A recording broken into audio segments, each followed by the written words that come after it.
Good morning, good morning, good morning.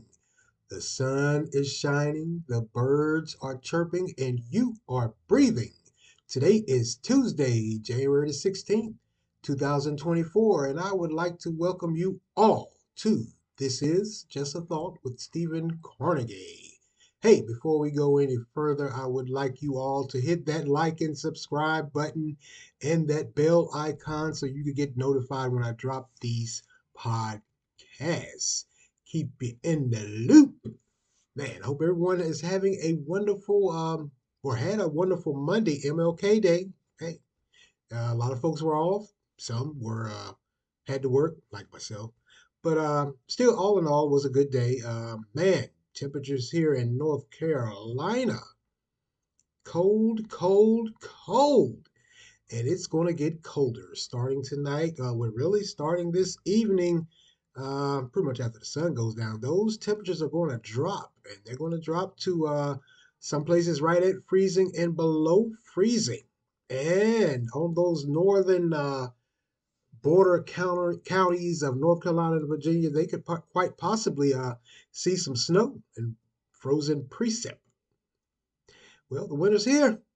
Um, like I said, that they're saying they're calling for snow in certain parts along that northern border. Many of us here in this part of North Carolina, we're hoping and praying, but I don't think that's going to happen. If you know, you know, it never snows in North Carolina. Just like it never rains in Southern California, it never snows here also. Just doesn't. I can honestly tell you last year, I don't even think we had a winter. It was pretty much mild the entire time. I mean, there were a few days, maybe a week or so, where temps did drop a little bit, but outside of that, we were running in the upper 40s and 50s. But looks like this year we maybe this is the same year as it did last year. You know, temps only dropped for a week or so, a few weeks here and there, but pretty much we were in the 50s because what they're saying is, of course, we're going to have another round this weekend, but they're saying sometime later on next week temps are going to get back up into the 50s. Hey, that's winter in North Carolina. It just is. If you're one of those that love snow and the frozen precipitation, excuse me, can't get it out, and you just love the cold, bitter, rigid temperatures, I wouldn't move to North Carolina because chances are, not unless you're in the mountains, you ain't gonna see it. You're just not. This is the South. This is the South. This is North Carolina. But yeah, they're advising folks, hey, stay warm for the next few days. Uh, Man, all throughout the United States, they're experiencing severe temperatures and just cold, harsh weather as far as snow. From coast to coast. Man, they even had an avalanche in California at one of the resorts up there. Man, I can't really. I want to say it's right on the tip of my tongue, but I really can't. I can't remember. Lake Tahoe, somewhere around there. They had a avalanche last week at some point in time, and hey, they did have to rescue one or a few people, but no one died. Thank the good Lord for that. Yeah, it's just, man, the entire United States, with the exception of Arizona, no surprise there, is it? It's the desert. With the exception of Arizona, the entire United States is either experiencing cold, harsh temps or just severe weather. Man, they even had to postpone some a wild card game this weekend. Wow. It was moved. It was supposed to take place on Saturday, and it took place last night. But man, what in the world? Well, this is the winter. This is the winter. Just is. Just is. Man, oh man, I almost forgot. How could I forget this? Today's word of the day. Let's move along here, folks. Effusive, which means expressing or showing much emotion. Effusive. Oh, everyone, like I said, is enjoying that. You enjoyed that Monday off, 3-day weekend for some of you folks. I just added 2 days. Just did. Well, like I said, yesterday was, of course, MLK Day. Where they acknowledge and show the respect that Martin Luther King Jr. most Definitely deserved. Um, it's been called, it was I really call him the drum major of peace. He was a very peaceful man. He came in, he had a plan, he stuck to it, and with that nonviolent protest, it changed things around. It opened a lot of folks' eyes to what was really going on in the South. It really should have opened their eyes. I think eventually it did to what was going on in the United States, because one of the, one thing he did, he went to Chicago, I believe, where there was a conflict brewing between like a labor dispute between the African Americans and another minority group, and he flat out said that was the most racist place he had been. Hmm. So he opened the eyes for many here in the United States as to what was going on as far as race um, for African Americans and quite a few others. It wasn't just of course race was the main focal point, but there was a lot that we now know, and we found out. Some folks found out even then. Yeah, racism is alive and well, but it's more a class thing as far as the economics of folks making money, folks getting paid on these jobs. So he went into that. He dived into that realm also, and sadly, right before he passed or was assassinated, I should say, he dove into the war, the Vietnam War. There are some conspiracy theories that say, hey, that may have been the straw that broke the camel's back and got him killed. Not too sure about that, but he certainly didn't mind going to controversy and dealing with it, unlike many of these so-called leaders now. They'll pick and choose and duck and dodge and move out, worm and squirm themselves out of the way as just as long as they don't insult anyone or take away any of that prestige they have obtained. Looks that way. Just does. It looks that way. Hey, what do I know? What do I know? What do I know? But yeah, I hope everyone enjoyed that MLK Day yesterday. It was supposed to be not only recognizing him and his contributions to a better way of life for everyone in this world, not just this country, but this world. It was also supposed to be a day of service where you're supposed to get out and do something to help someone, volunteer somewhere. Like I said, of course, I had to work. I still haven't done that. Shame on me. And at some point in time, if it's good, the good Lord's will, I will do that day of service on the federal holiday of is. I got to. Hey, I should at least do that. All right, all right, all right. Let's go on here. Let's move along. Let's move along.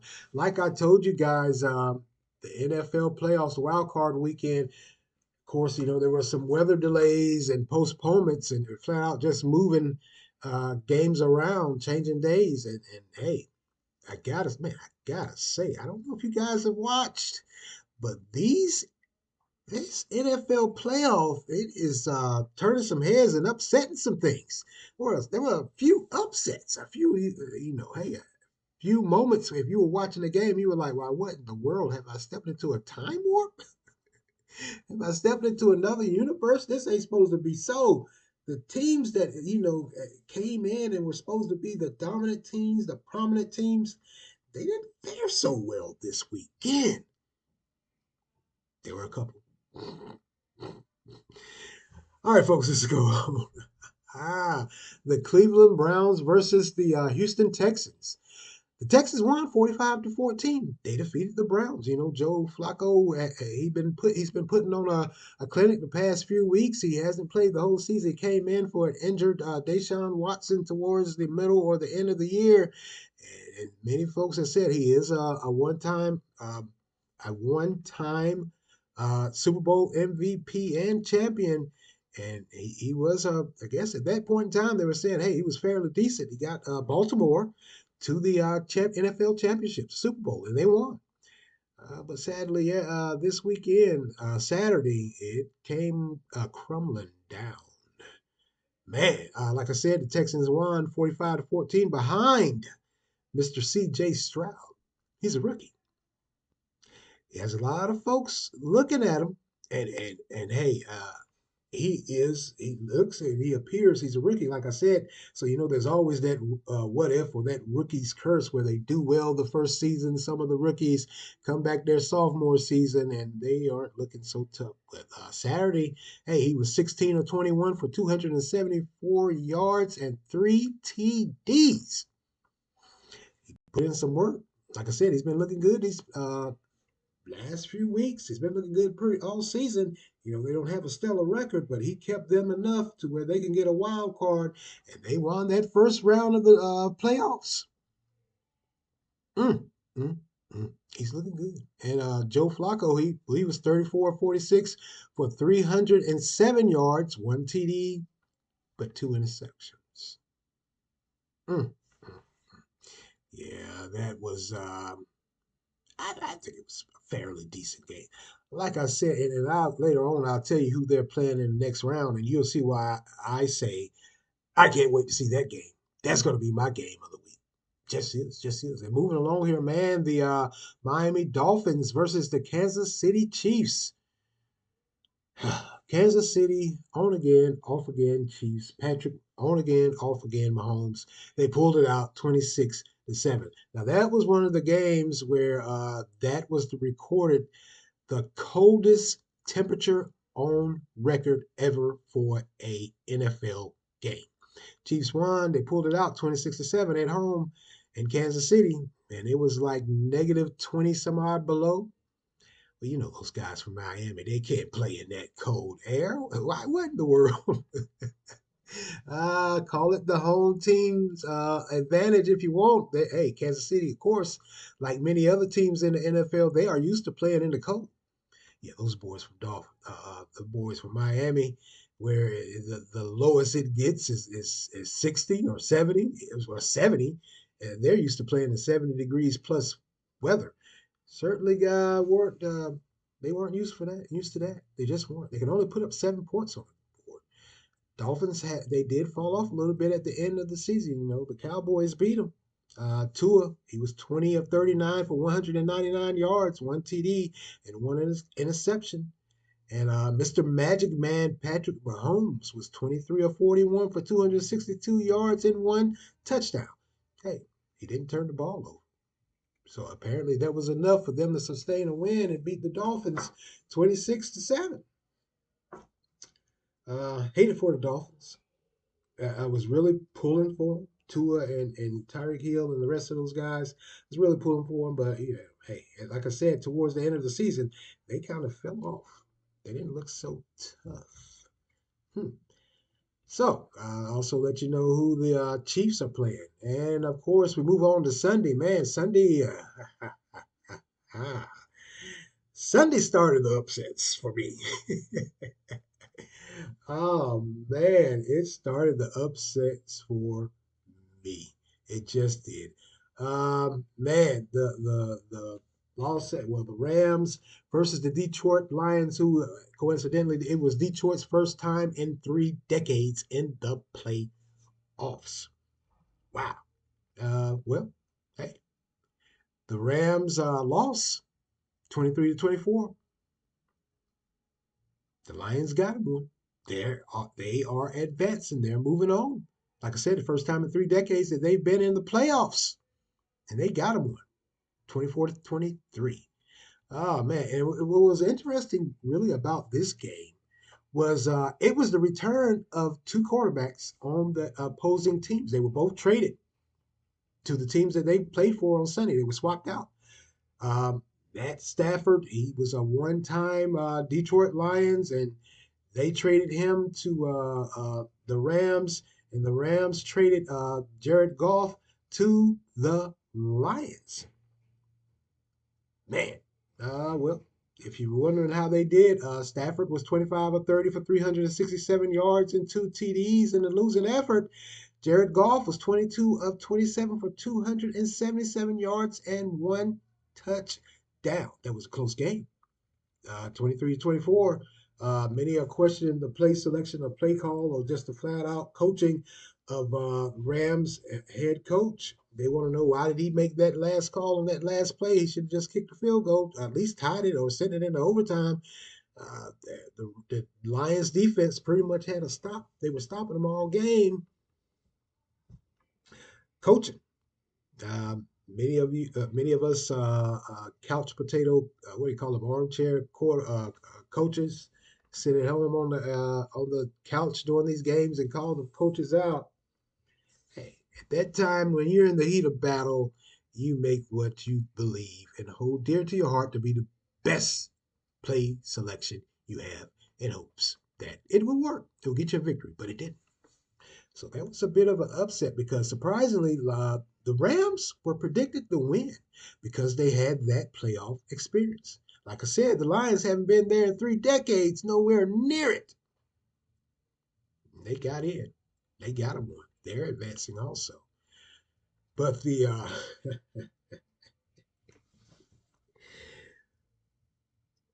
shocker, and it really was a shocker, and I can't believe I'm going to say this. The Dallas Cowboys were defeated by the Green Bay Packers 48-32. You heard me right. The Packers beat the Cowboys 48-32. And don't let that score fool you. Don't you dare do that. The Packers came in and they handled business. Man, before halftime, they were up, I believe it was 21-0. That's right. Now, the Cowboys had a perfect season at home. And they were, of course, the sports analysts and were saying, hey, the Cowboys are perfect at home. They're in the playoffs. There's no way in the world they're going to allow another team to come in and win. Packers came in. Green Bay Packers. Oh, man. It left many people surprised. I was in shock at all. If you listened last week, I told you that Green Bay, with Justin Love now at the helm, he's been at the helm all year, and let's not forget that guy was pretty much schooled and taught and studied under Aaron Rodgers for the better part of a decade. If not a full decade, it was damn near close to it. So he's been sitting down, taking notes, asking questions, studying film, and I gotta admit, I'm a Bears fan. I gotta admit, he's looking good. During the season, they hit a little rough patch, and right at the middle, going into the end of the season, they picked up the pace, and it's showing because Justin Love was 16 of 21 for 272 yards and 3 touchdowns. And their victory on the Cowboys' home field, that they were pretty much perfect. You know, I've been telling you guys, I've been telling you guys, I've been telling you guys for the better part, close to 3 years, 4 years now.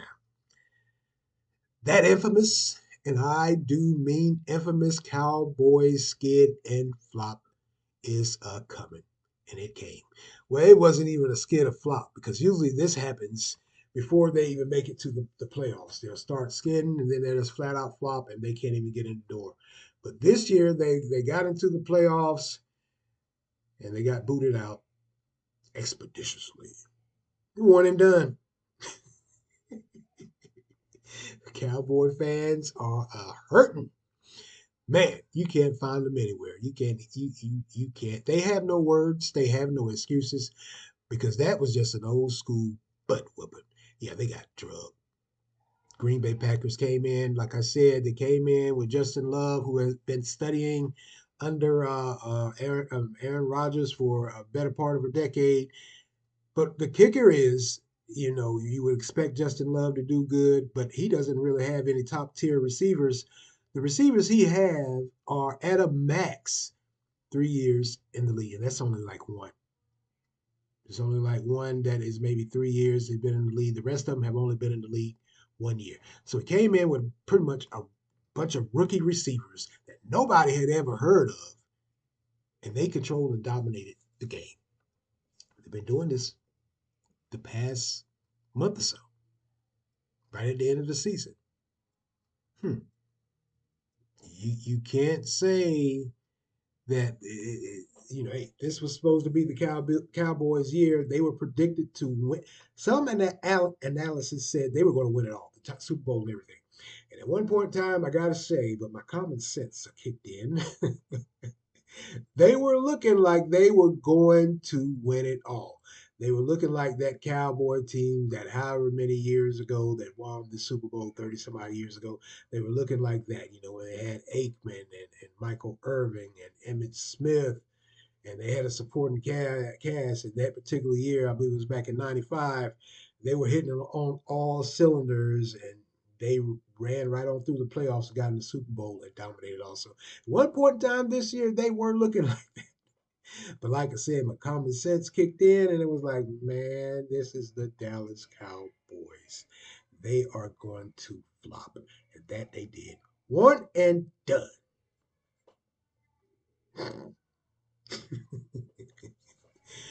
Oh man. Hey, look, Dak Prescott was 41 of 60 for 403 yards, three touchdowns, and two interceptions. I gotta say, the moment that the game started, when that first snap, he looked just off, and there was a problem. It took them a while. That's why I say, don't let that score fool you. 48-32 was not the original. It wasn't going to be the final score. What happened was, first of all, Dak Prescott and CeeDee Lamb couldn't get on the same page starting the game out.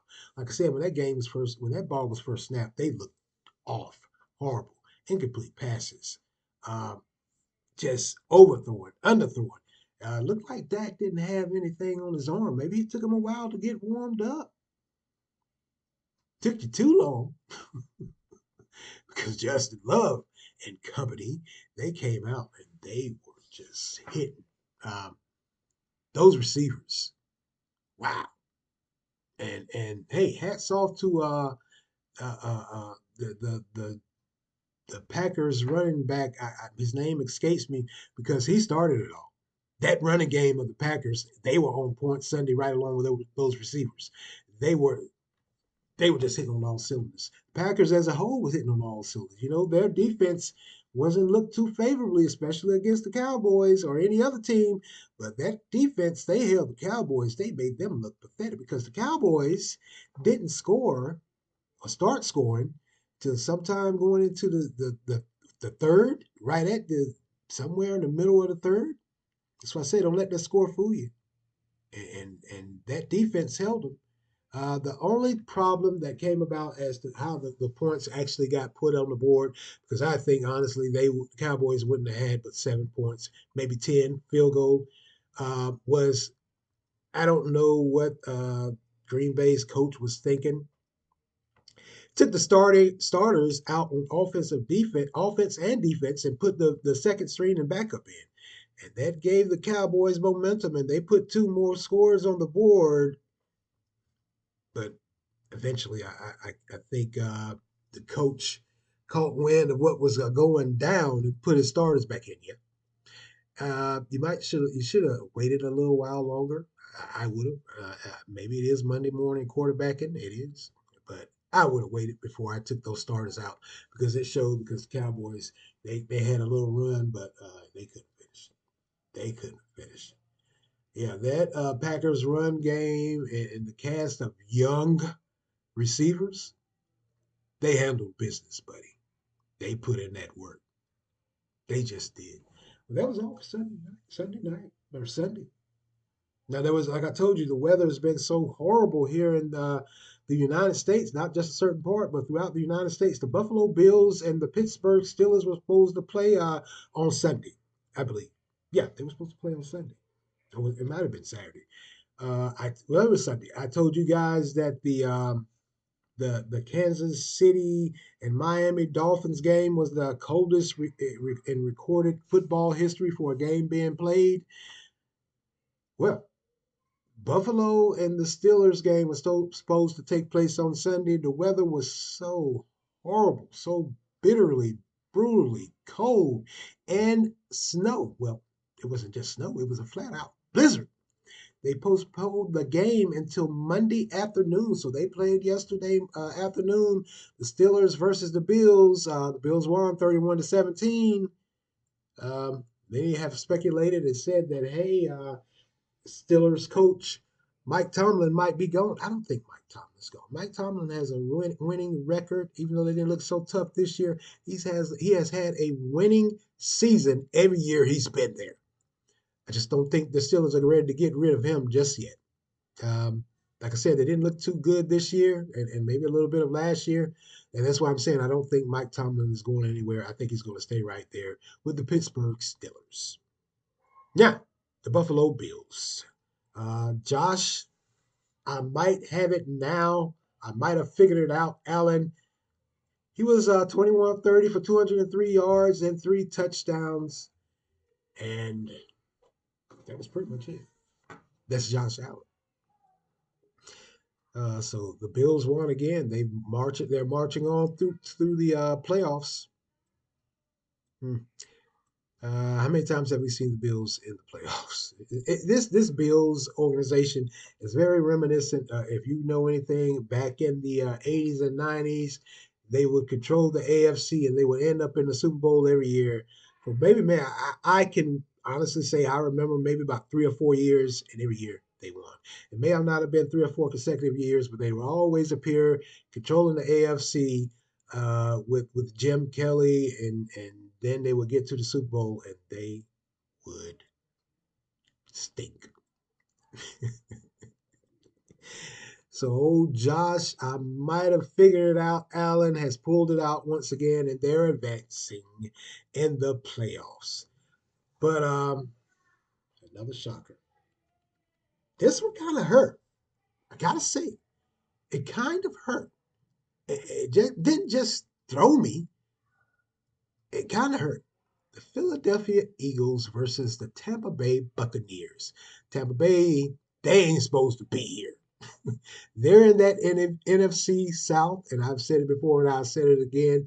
That's got to be the worst division in the NFL. They might need to be disbanded or done away with altogether. You know anything about the NFC South? The NFC South is, of course, Tampa Bay, New Orleans, Atlanta, and the Carolina Panthers. Well, the Buccaneers won. You heard me right. Tampa Bay beat the Philadelphia Eagles 32-9. Shocker. Been following the past few weeks. Jalen Hurts, well, they finally admitted what many of us already knew. We could tell something was off. That he, of course, had a slight injury, and it showed because I gotta say, what in the world was that? Philadelphia. You didn't look like any Super Bowl contenders I know. I know you're going to say, hey, every team is off. You can't really say that. You know, every team has a bad game or two, but no. I talk trash. I just talk trash about the NFC South. Now I'm going to talk trash about the NFC East. Because two of those top dogs in the NFC East, the Cowboys and the Eagles, they're out of the playoffs. They're out of the playoffs, man.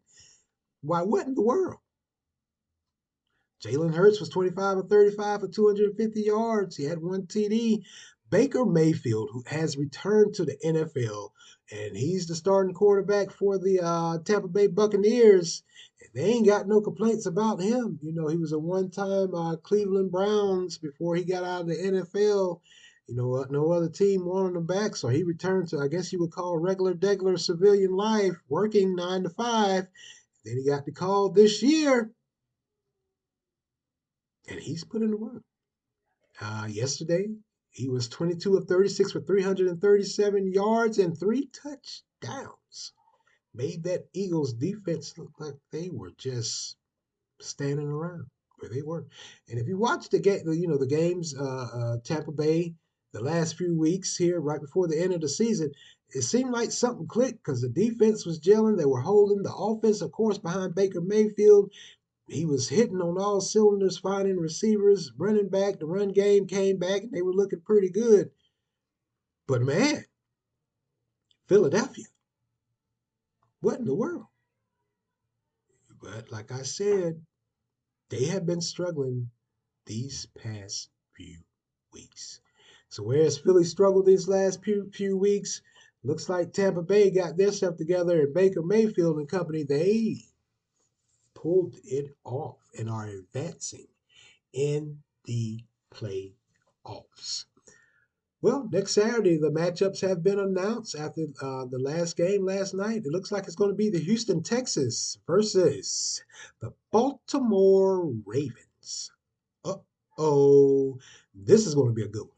This is the one I can't wait to watch. Of course, Lamar Jackson, and he's going up against the Texans, but on the Texans side of the ball, you got C.J. Stroud, that rookie that's been looking good. He's been looking good the past few weeks. He's looked good all season. Of course, hey, every team is going to lose, but he's been looking good all season. For a rookie, he is very poised. Looks like he's been in the league a while. He doesn't rush the throw. He stands in the pocket. He may run. He does run around a little bit, but he's looking for his reads. He's looking for the check down. If you know anything about the check down, if the first receiver you're supposed to be going to ain't got it, you start looking around for your other receivers, and you pick a spot. Hmm. So we'll see what happens with the game. That game, yeah, that's going to be my game to watch. I will be front and center for that one. And of course, on the NFC side, next Saturday, you're going to have the Green Bay Packers versus the San Francisco 49ers. Now, San Fran and Baltimore, they've had a bye, I guess you would call it a bye week. They've been sitting around licking their chops for a week. And now these teams got to come in and try to mount some kind of attack or whatever, what have you, get them a win. So San Fran's been sitting around a week, relaxing, studying film, I hope. And well, they couldn't know that. Well, I hope this week they take time to study film because, hey, like I said, Justin Love is coming in. And can he pull it off versus San Francisco's defense? San Francisco's defense, they got two top-notch linebackers that'll knock your block off. In fact, that's what they do. They headhunt. So can Justin Fields pull it out? We will see. And can the Packers defense, like I said, that defense of the Packers, it hasn't been known for many big stops. Can they handle Christian McCaffrey and Debo Samuels? So we're going to see what happens. That's going to be a good game. It just is. And also on Sunday, of course, it's going to be the Buccaneers of Tampa Bay versus the Lions, Mayfield and Goff. Uh, that Bucks defense is going to have to contend with that Lions run game. Montgomery and Gibbs, and they got another young rookie there also. And of course, you're going to have to deal with Goff and his favorite receiver. They do have some more receivers, but his favorite receiver is A. St. Brown. Wow. That's going to be a pretty interesting game. Like I said, Baker Mayfield, one-time Super Bowl MVP and Super Bowl champion. He seems to be back in his groove, but can he handle Goff? Goff, he's not a bad quarterback. In fact, he's gotten better. He just had. And at one point in time, that many Detroit fans were saying, "Well, why in the world would we get rid of Stafford? Stratford was doing pretty good. Why would you go get this guy?" Might be showing now. Yeah, we'll see what happens between the Lions and San Fran. San Fran with Debo Samuels and Christian McCaffrey. Whew, that ain't just a 1-2 punch. That's just an all-out. They'll knock your block off. They just will. Hard runners and hard receivers. Debo Samuels, he can run the ball. You can put him in just about any offensive position on that field, whether it be running back, slot, or receiver. He's gonna make something happen. And well, the last game. I'm just not too thrilled about this because we've seen this way too many times. Clearly, someone else in the AFC needs to step up. Kansas City on again, off again. Chiefs versus the Buffalo Bills with Josh. I think I finally figured it out, Allen. They're playing. Who knows who's going to win that game? I ain't too thrilled about that. I ain't too thrilled about that.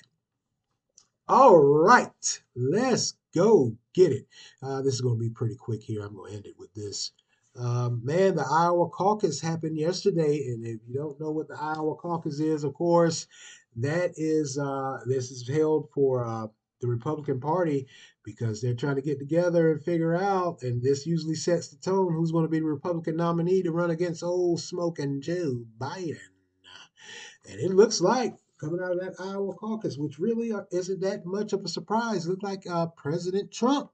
He got it. Now, like I said, there's been bad weather through all the way across the United States, and in Iowa, it mirrored up there in that upper Midwest or the North because they had some severe cold temps, however many double digits below zero, single digits. I'm sorry, I think they were single digits below zero, and snow. And many were saying or questioning or predicting there might not be a large turnout, and it really wasn't, but it was enough. Might not be a large turnout because a lot of places, especially what they call the rural or us old folks down here in the South call the country, hey, there's nothing there but land. They got hammered, slammed, and snowed in. So they were saying, hey, they quite possibly could not be a huge show out, which it wasn't, but there was enough because President Trump had 51% of the votes, and he has garnered 20 delegates. Second was DeSantis, Governor DeSantis from Florida. He had 21% with 9 delegates. And third was Haley with 19.1% with 8 delegates. Now, what they were saying was it was really a test to see if Haley could gain any momentum before she heads all over to New Hampshire because, hey, they're saying in New Hampshire she's going to win that caucus or that nominee. Maybe she will. And of course, if you know anything about DeSantis, he said, "Hey, I'm here. I ain't going nowhere. I'm going to fight." I believe that people will come out, and show up and show support for me. Pretty much what he's been doing the entire campaign. They had a debate last week between him and Nikki Haley. It was a pretty good debate, I gotta say. A lot of interesting points were brought up, topics, and it's finally someone they seem to come up with some semblance. Still, not too sure or how they plan on really and truthfully turning this economy around because economists are saying now the economy's starting to rebound. No, hey, hmm, I I don't care about your numbers. No, it ain't. Folks are struggling way too hard. This economy, yeah, it's coming back, but it ain't turned around in no way, shape, form, or fashion. So they had a debate last week and they talked about that, of course, and it sounds like they may have a game plan. Not too sure how much of that is political puffing because a lot of the things they were talking about sounded too good to be true. I don't see politicians doing what they are saying or predicting as far as passing it on to the working class here in this country, whether Democrat or Republican, whether white or black, whether male or female, we all know they really don't pass or give credence to the working class. They say it on the campaign trail. If you give them that, you give them that. But usually when they get in there, it's a totally different tale. Oh, we got to raise taxes because of this, whatever. We got to raise taxes and get the economy flowing. That way we can get more companies into where you're located, where your home is, and rebuild. Uh, yeah, well, I just watched it, and like I said, it sounds good, but the actual factual, I don't see that coming. And as far as what's going on overseas, with the war in Ukraine and what's going on in Israel, that has ramped back up, of course. Um, and, I would really and truly, this is just me, like for these politicians, whether they're running or they're in there, um, one of them at least to say, hey, we need to stop jumping in everyone else's affairs and putting our finances elsewhere. We need to take care of them. I've said that a number of times, but I have yet to see it happen. I guess when you start these international allies and friendships, and you join the UN and NATO and rah rah rah shish boom bah. You're, I guess, somehow, some way obligated to assist in foreign affairs. Okay, if it works for you, it works for you. But I don't think it's working too well for the United States. Like I questioned many times before, these countries that the U.S. is bailing out and helping, are they going to repay that debt? Because that is a debt. Let's be honest with each other. That's a debt. You're sending billions, billions. That's a debt. You're trying to pay off the debt that this country owes or has, and you're going deeper and deeper in debt by sending billions. Now, you may be saying, well, that's just military surplus. Yeah, but you're also sending money, and you're also sending a lot of goods there also. And like I said numerous times, I don't think these countries are going to be readily available to pay these things back, and they're not. So it's money lost. It's a debt. That's just me. That's just me. But yeah, the Iowa caucus is over. Look like President Trump, like I said, at 51%, he's taking it. And oddly enough, he had to go to court this morning, or he's going to be in court this morning with that defamation case in New York. You know, he allegedly defamed or insulted a female author from New York. She had a sexual harassment case against him, and he said, "Why, no way, no how. She's not even my type." I'm not laughing, but man, this guy here, he's like, and maybe this is good for politics. He's like that old uncle or older grandfather, but more or less an old uncle that says the first thing that pops in his mind. And, someone's in the family has always said, "Hey, stop that. You can't say that." That's what he is. But he appeared in court or is going to appear in court to answer or continue with the case against him for this defamation of character by this author. He has many more. So, of course, I know many of you are saying, because I've said it myself, well, how in the world can this guy actually get the nomination if he has all these open court cases? Hey, stranger things have happened. Stranger things have happened. But whatever the case, however or whatever it may be, for many Republicans, he's who they would choose. In fact, like I told you guys, at 40 some odd percent, or now it may be over 50%. And people were flat out asked Republicans if he ran today. I mean, if you voted today and he was up for the presidency, it was that time again in November. They flat out said, "I'll vote for Trump." Yeah. So all the cases and charges and innuendos, especially with January 6th, is saying if he instigated it, he encouraged the riot, whether or not that's your personal feeling or an actual factual. He's the lead Republican. Yeah. So at some point in time, you guys are gonna have to acknowledge that that ain't going away. Not with 51% of the vote in a caucus. He's the nominee for many Iowans. Mm. Can't deny it, folks. Whether you like him or not, you can't deny him. He's here and don't look like he's going anywhere. Just doesn't. Just doesn't. Man. All right, I'm going to go on and get out of here. I'm going to go and skedaddle. Hey, as always, thank you for listening. You can continue to listen, support, share, hit that like and subscribe button along with that bell so you can get notified when I drop these podcasts. Keep you in the loop. Yeah, hit that like button, share it. Share some of these podcasts. I would love to, and like I said, I always say, get in that comment section and let me know what you think about what I talked about. Although today I just talked about football, but I know there are many Cowboy fans out there. Wow. One and done. Mm, mm, mm. Excuse me, folks. I'm sorry. Mm.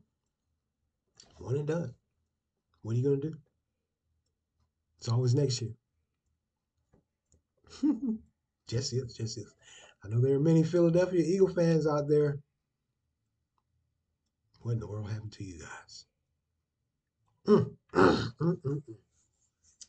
Boy, oh boy, oh boy. Playoff picture's looking pretty good. It just is. I won't give you my prediction for who's going to be in the Super Bowl just yet. Not after this past weekend. I'll keep my mouth shut until the week of. Just enjoy. Just enjoy.